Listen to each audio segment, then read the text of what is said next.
अस्सलाम वालेकुम नाज़रीन, मैं शुएब अली उमरानी ऐं तव्हां ॾिसी रहिया आहियो BR टाइम न्यूज़। सभ खां पहिरियों शामिल कंदासीं हीअ रिपोर्ट। कोरोना पाकिस्तान समेत समूरे दुनिया लाइ इम्तिहान आहे।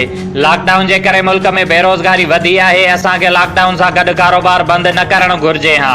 वज़ीर आज़म इमरान खान जी सोशल मीडिया जे सहाफ़ियुनि सां मुलाक़ात में गुफ़्तगू। हुन चयो त भारत, बांग्लादेश ऐं अफ्रीका जहिड़ा मुल्क मुश्किल में हेठि मथे आहिनि। कुझु नथो चई सघिजे कोरोना केसीं ताईं रहंदो। हिकु क़ौम थी हिन वबा खे मुंहुं ॾियणो पवंदो। वज़ीर आज़म जो ट्रेस ऐं ट्रैक मुतारिफ़ कराइण जो ऐलान।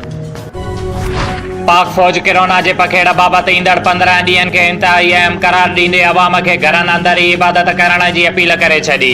DGISPR मेजर जनरल बाबर इफ्तिखार चयो आहे त आर्मी चीफ रमज़ानुल मुबारक में सिविल इदारनि सां गॾिजी समूरनि वसीलनि खे क़तब आणण जी हिदायत कई ऐं हुन वधीक चयो त भारतीय आर्मी चीफ जा बयान अंदरूनी नाकामीअ जो सबूत आहिनि, जंहिं मां साबित थियो आहे त हू हिंदू नवा ऐं दहशतगर्दीअ खे हथी ॾेई रहिया आहिनि। सिंध हुकूमत ताजिरनि खे मख़सूस वक़्त लाइ कारोबार करण जी इजाज़त ॾेई छॾी। सिंध में ताजिर सूमर खां ख़मीस ताईं सुबुह 9 बजे खां मंझंदि 3 बजे ताईं कारोबार करे सघंदा ऐं रमज़ानुल मुबारक जे दौरान शाम 5 बजे खां लॉकडाउन हूंदो। तयार खाधे जी डिलीवरी 5 बजे खां 10 बजे ताईं हूंदी। वज़ीर आला सिंध सैयद मुराद अली शाह जो अहम ऐलान।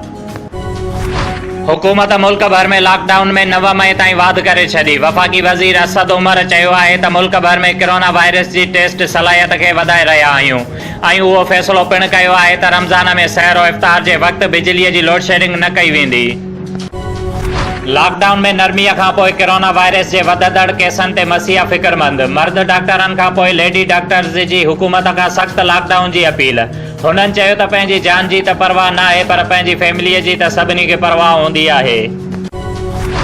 हिकिड़ी तरफ़ लॉकडाउन जे सबबि डबल सवारीअ ते पाबंदी लॻाई वई आहे त ॿिए तरफ़ पाबंदीअ ते अमल कराइण वारा पाण ई भञकड़ी करे रहिया आहिनि। डबल सवारीअ ते पाबंदीअ जे बावजूदि शहर जे मुख़्तलिफ़ शाहराउनि ते ट्रैफ़िक पुलिस ऐं डिस्ट्रिक्ट पुलिस डबल सवारीअ जो मज़ो वठी रहिया आहिनि।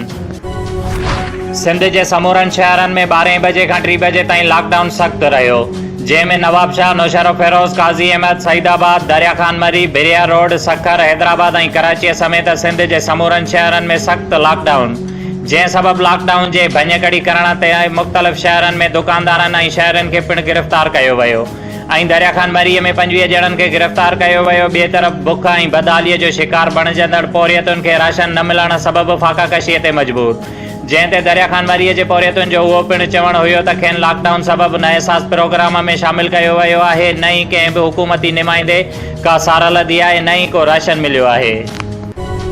मोरो मां 4 महीना अॻु औरत जे आवाज़ में गिरफ़्तार थी अगवा थी वियल जिन्स जो वापारी दीवान हीरालाल बाज़ियाब थी घर पहुची वियो, जंहिं ते घर पहुचण ते घर जे भातियुनि में ख़ुशीअ जी लहर छाइजी वई। ॿुधाए पियो वञे त अगवाकारनि उन्हीअ जे वारसनि खां भुंग घुरियो हुयो, पर जॾहिं उन्हीअ ते हिन जे घर वारनि खां हिन वक़्तु पुछियो वियो त हुननि उन्हीअ ॻाल्हि जो ज़िक्र करण खां इनकार करे छॾियो। हालाणी पुलिस 24 केसनि में घुर्बल जवाबदार इरशाद सोलंगी, जेको नौशर फेरोज़, पडीदन, दरिया खान मरी, मोरो, मिठियाणी ऐं बिरिया सिटीअ ते इरादाई क़त्ल ऐं क़त्ल जे केसनि में घुर्बल हुयो, उन खे 2 किलो चर्स समेत गिरफ़्तार करे वरितो। शुएब अली उमरानीअ खे ॾींदा इजाज़त। वधीक ख़बरुनि ऐं अपडेट्स लाइ ॾिसंदा रहो BR टाइम न्यूज़।